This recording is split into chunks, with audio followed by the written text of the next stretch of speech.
મા બાપને 2 ટાઈમ રોટલો દો બાપુ, જિંદગીમાં કોઈ દી મોળો દે નહીં, એવું કઈ આપણી ગેરંટી. માના બાપના કાળજા ઠારો ને એક જિંદગીમાં કાંટો ન વાગે, એક ગેરંટી. મહાપુરુષો શાસ્ત્રનો પુરાવો. 40 લાખની ગાડી લઈને નીકળે, વાયલી સીટમાં જોવો કૂતરો બેઠો હોય, લબરક લબરક લબરક. હવે આમાં માને બાપાને બેહર્યા હોય તો, અરે અમને સારું જોડું નથી જડ્યું, મારો દીકરો કેવી ગાડીમાં ફેર્યો. બાપુ જિંદગીમાં કાંટો ન વાગે, કાંટો. પણ આ ગમતું જ નથી કોઈને. તમને ન ખબર પડે, તમને એટલે નહોતી ખબર એટલે 100 વીઘા રાખી દે, તું 10 વીઘાના ઉલાળિયા મીડ્યો કરવા, અમને નથી ખબર પડતી. અરે માન બાપના ઋણમાંથી બાબુ આ દુનિયામાં કોઈ છૂટી નથી શક્યું. પછી મા બાપ પાસે બાબુ તમે કરોડપતિ થઈ જાઓ, અબજોપતિ થઈ જાઓ, દુનિયામાં કદાચ મોદીની જગ્યાએ તમે વ્યા જાઓ ને તો આ દુનિયામાં બાપુ મા બાપથી મોટા તમે કોઈ દી જિંદગીમાં ન થઈ શકો. માન બાપના ઋણ છે ને એમાં આપણે જ્યાં સુધી જીવતા હોય ત્યાં સુધી, પછી ફોટાના અગરબત્તીઓ કરે કાંઈ નહીં વળે, હોય ત્યાં સુધી જાળવી લેજો. બાકી મા બાપ દુખી છે ને તમે લાખો રૂપિયાનું દાન કરશો ને ક્યાંય ચોપડે નહીં ચડે. લખવું હોય તો લખી લેજો, દેવું હોય તો દેજો, ફરજો, વાપરો, મને કાંઈ ફેર નથી પડતો. પણ મા બાપ દુખી છે ને એનું બાબુ આ જિંદગીમાં કોઈ દી ગાડું પાટું નહીં. પછી કે હું નડતું હોય છે, હું નડતું હોય છે, જાઓ ભૂવા પાસે. ભૂવા બેઠા જ હોય, વેણ ને વાસા નો હોય લાય પાસા ચાલુ જ હોય જ્યાં હોય. અમારે ત્યાં એમના તમે જોવો આપણે ગામના કઈ બીજું કામ જ નહીં હોય. મહિનો 2 મહિના દાણા જોવે અને 2 રૂપિયા બાપુ કપા વીણવાનું દાડિયું ન જડે અને 2 મહિના અહીંયા વેણ ને વાસા કરે. પછી એમ કે શું નડતું હોય, ખેતર વેચવું પડશે, પણ આ 2 રૂપિયા રોજના ખોટી કર્યા ઈ નડે છે, બીજું કઈ નડતું નથી. તંથે જડો થાય. આપણે ક્યાં નડ્યા છીએ ઈ પેલા નક્કી કરો ને, કોઈ નડે જ નહીં. તમે જગતને પ્રેમ કર્યો તો જગત તમને પ્રેમ જ કરે. તમે દુનિયાને ગાળું દીધી હોય દુનિયા તમને પ્રેમ કરે. તમારે જે જોતું હોય ને આપણે ખેતરમાં જે વાવો ને ઈ જ પાકે. બાવળિયા વાવો ને કેરી થાય. વાવવા ટાણે વિચારવું જોઈએ ને કે આપણે શું વાવીશ.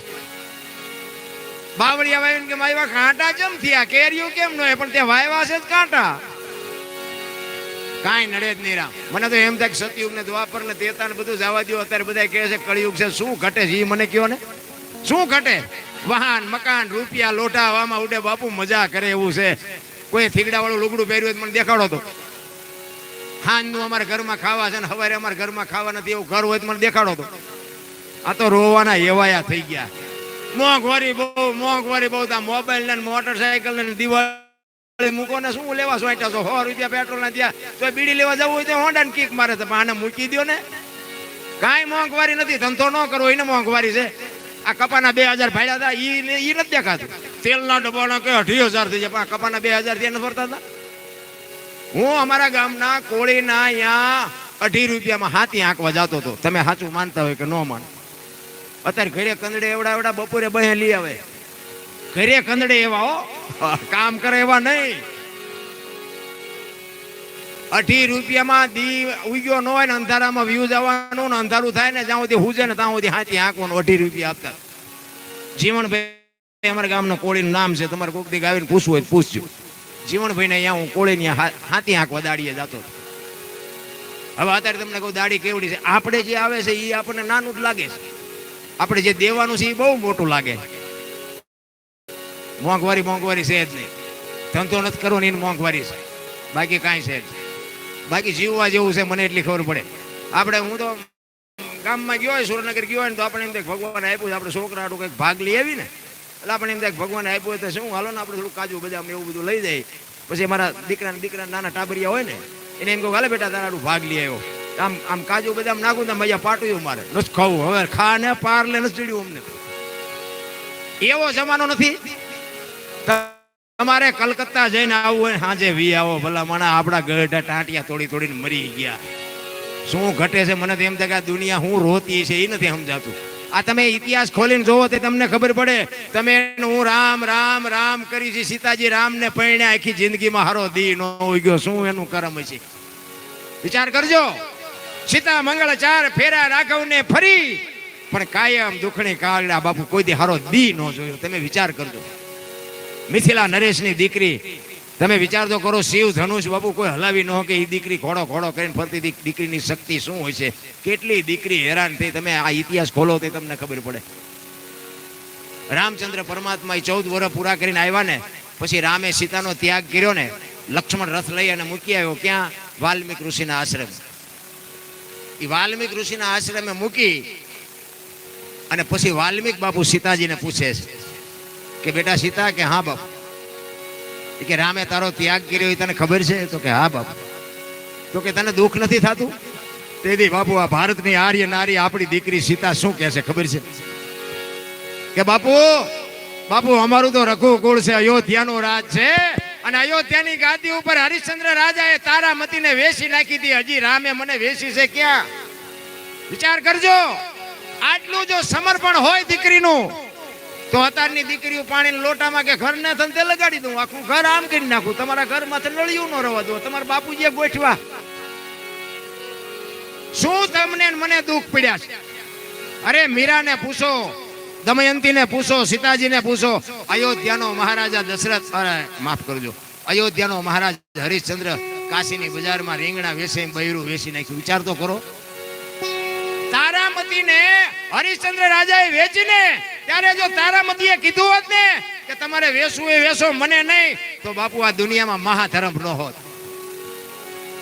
સગાળસાના અહીંયા કેલૈયાને જેથી કાપ્યો ને, તેથી ચંગાવતીએ જો એમ કીધું હોત ને કે તમારે લાવવું હોય લાવી દો, બાકી કેલૈયો નહીં, તો આ મહાધર્મ ન હોત. ચલાની ઝૂંપડી અમે વાણી કરીને અખિલ બ્રહ્માંડનો માલિક આવ્યો ને, તેથી એને કીધું કે તારું બૈરું મને આપી દે. જો વીરબાઈએ કીધું હોત ને કે ના હો હું નહીં જઉં, તો આ મહાધર્મ ન હોત. મહાધર્મની આખી દુનિયા વાર્તા એવું કરે, મહાધર્મ શું હજી કોઈને ખબર જ નથી. રામ કેને તમે ધર્મ કયો છો? કોને કયો છો તમે? ધર્મ કોને કયો છો? આપણે કઈ દીવો અગરબત્તી કરતા હોય એને ધર્મ કયો છો? કૂતરા કાગડા નાખો એને ધર્મ કયો છો? ધર્મ આખી જુદી બાબત છે. રામ મહાધર્મની વાતો તો બાબુ એવા કોઈ મહાપુરુષ પાસે જાઓ ત્યારે તમને ખબર પડે કે મહાધર્મ. અત્યારે હાલ્યું તુલ્યું બધા ચેલા બનાવે, આવ્યા નથી, ગાળિયા ગળામાં નાખ્યા નથી. એવું નથી. રામ કઈક જુદું છે. કર્મની ગતિ તો બાપુ મારે ને તમારે રામ જેવા રામને 14 વર્ષ વનમાં રખડવું પડ્યું.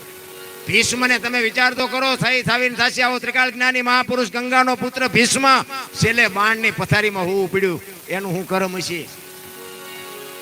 ભીષ્મ એટલે કુરુક્ષેત્રના મેદાનમાં જેથી કૌરવ અને પાંડવોનું યુદ્ધ હતું ને, તેથી આમ રણ મેદાનમાં હામ હામ આવીને બે ઉભા રહ્યા. પાંડવના પક્ષમાં કૃષ્ણ પરમાત્મા છે અને કૌરવના પક્ષમાં ભીષ્મ પિતા છે. ભીષ્મ પિતા કૃષ્ણને કહે છે કે તું જે પક્ષમાં હોય ને પક્ષ કોઈ દી હારે નહીં, પણ આ દુર્યોધનનો સેનાપતિ મારે બન્યા વગર છૂટકો નથી, કારણ કે એનું મેં અનાજ ખાધું છે. તો કૃષ્ણ કહે છે કોને? ભીષ્મને કે ના દાદા, હથિયાર હું નથી ઉપાડવાનો, હું તો એક અર્જુનનો રથ હલાવનાર સારથી છું. ભીષ્મ મનમાં વિચાર કરે કે બીકે તારી એકની જ લાગે છે, આ દુનિયામાં મને હરાવનારો આ દુનિયામાં પેદા નથી થયો. ઈ કે ના, તું હથિયાર ઉપાડને એવું બને નહીં. અને તેથી કૃષ્ણ પરમાત્માએ પ્રતિજ્ઞા કરી કે કુરુક્ષેત્રના મેદાનમાં ગમે એવું યુદ્ધ જામ્યું હોય, હું હથિયાર નહીં ઉપાડું, તમારી સામે પ્રતિજ્ઞા કરું છું. અને ભીષ્મએ બાપુ તરત જ સામે પ્રતિજ્ઞા કરી. કેવી? એ કે કુરુક્ષેત્રના મેદાનમાં જો તને હથિયાર હું ન ઉપડાવું તો ભીષ્મ પિતા નહીં. અને ચોથા દિવસનું યુદ્ધ હતું ને, એ રાત્રિનો સમય થઈ ગયો, સાંજ પડી ગઈ, હવના તંબુમાં બધા વિરામ કરવા બેસી ગયા. અને કૃષ્ણ પરમાત્મા વિચાર કરે છે કાલનું યુદ્ધ કેવું જામશે. એટલે કુરુક્ષેત્રના મેદાનમાં કૃષ્ણ પરમાત્મા આમ મેદાનમાં આટા મારે છે. રાત્રિના સમયે અંજવાર્યું છે, સૂર્ય ચંદ્ર પરમાત્મા ઉપર દેખાય છે. અને આમ મેદાનમાં આમ નજર કરીને તો એક બાઈ કાંટા કાંકરા વીણે છે. કૃષ્ણને એમ થયું કે અત્યારે આ બૈરું કોણ છે? અહીંયા જઈને એમ કહે છે કે માં કોણ છો? સફેદ વસ્ત્રો પહેર્યા છે અને ઊભી થઈને પછી એમ કહે છે હું ગંગા છું, ભીષ્મની માં છું. મને ખબર છે કાલ કેવું યુદ્ધ થવાનું છે. કારણ કે બાબુ એવા સંતાન હોય ને એની મામાં કાંઈ ઘટે નહીં. હું તો બેનો દીકરીઓને ખાસ કહું, તમે તો શક્તિનો અવતાર છો. તમે ધારો તો આજે રામ ને કૃષ્ણ જેવા દીકરા થાય ને ગંગા સતી ને પાનબાઈ જેવી દીકરી થાય, પણ આ ફેશનમાં દી ઉઠાડ્યો કોને કેવું? મારે વહુ નહારો ભેગા પાણી પૂરી ખાતા હોય છોકરા જેવા થાય. એમાં કઈ રામ ને કૃષ્ણ ની બાબુ વાતું કરીને કઈ ઉગે નહીં. પણ ઠીક, હવે અમને બોલાવે એટલે ટેમ કાઢ્યા વગર છૂટતો નથી. શક્તિનો અવતાર છો. દેહના પ્રદર્શન ન હોય મારા બાપ, મર્યાદા હોવી જોઈએ. હું ગંગાની માં છું. કૃષ્ણને ગંગા કહે છે, હું ભીષ્મની માં છું. તો કે માં અટાણે ઈ કે કાલ મારો દીકરો આ મેદાનમાં પડવાનો છે, એને વાગે નહીં ને એટલે કાંટા ને કાંકરા વીણું છું. અને કૃષ્ણ ધ્રુજી ગયો ભાઈ. એને એમ થયું ઓહો આ માં કાલ ભીષ્મ પડવાનો છે એમ કે છે. અને ભીષ્મની શક્તિ શું છે કૃષ્ણને ખબર છે બધી. અને રાતે ને રાતે બાપુ અર્જુનને જગાડીને કૃષ્ણ કહે છે શું ખબર છે કે કાલ તારે શિખંડીની આગેવાની રાખીને તારે લડવાનું છે. શિખંડી એટલે બેને નહીં ભાઈએ નહીં. જો કે તમે જાણતા હોય ખબર હોય, જેને આપણે કિન્નર કહી છે. શિખંડીની તારે આગેવાની કાલ રાખવાની છે. અને અર્જુન કે શું અમે બાયલા છીએ? ઈ કે હું તને કહું ઈ તારે કરવાનું છે. કારણ કે ભીષ્મ બાપુ બૈરા ઉપર હથિયાર નહોતો ઉપાડતો અને એને ખબર હતી કે જો આ શિખંડીને રાખીને તો જ, બાકી અર્જુનનું પાંચ્યું ન આવે ને ધર્મરાજાનું કઈ ન આવે, ભીષ્મ ગાંડો થઈ જવાનો કાંઈ. અને એ બીજા દિવસનું યુદ્ધ થયું ને, સવારમાં આમ આવીને ઉભા રહ્યા અને હોરજ નારાયણ આમ કોર કાઢી કે ભલું ગયા ભાણ ભાણ લો તું હારા ભામણા જીને મરણ લગે ભાણ એ રાખજે કશો પર આવું ઉગોય તું હરુવર જળાળ જળાળ કિરણો મીડ્યો પાથરવા. અને તેદી આમ નગારા ઉપર ઘા પડે ને હામા હામી બાકાજી મંડી બોલવા. અને આમ જ્યાં કૃષ્ણનો રથ આવ્યો અને અર્જુનની માથે આમ જ્યાં બાણ ચડવાની ભીષ્મએ તૈયારી કરીને આગળ શિખંડીને જોયો ને હથિયાર મૂકી દીધો. હેઠ તમારી જાતના બાયલાવ કે આને આગળ રાખ્યો ને. અને પછી કૃષ્ણ અર્જુનને કહે છે કે હવે બાણ માર નકર આ ભીષ્મ હમણાં દડે રમે એવું કરી નાખશે મેદાનમાં. આને પૂગવો એ જેવી તેવી વાત નથી. અને ભીષ્મ છેલ્લે પાણની પથારીમાં પડ્યો ને, અને એ વખતે બાપુ ગંગા આમ હામી આવીને ઉભી રહી ભીષ્મની માં. કૃષ્ણ પરમાત્મા ધ્રુજવા માંડ્યો હો ભાઈ. એને એમ થયું કે આજે આ માં શું જવાબ આપશે. કૃષ્ણની સામે જોઈને કહે છે મધુસૂદન મારા દીકરાને છેતરીને માર્યો ને, શિખંડીને આગળ ન રાખ્યો હોત ને તો અર્જુન નહીં પણ તે કદાચ હથિયાર ઉપાડ્યા હોત ને તો તને દેખાડત કે ગંગાના ધાવણમાં કેટલી તાકાત છે.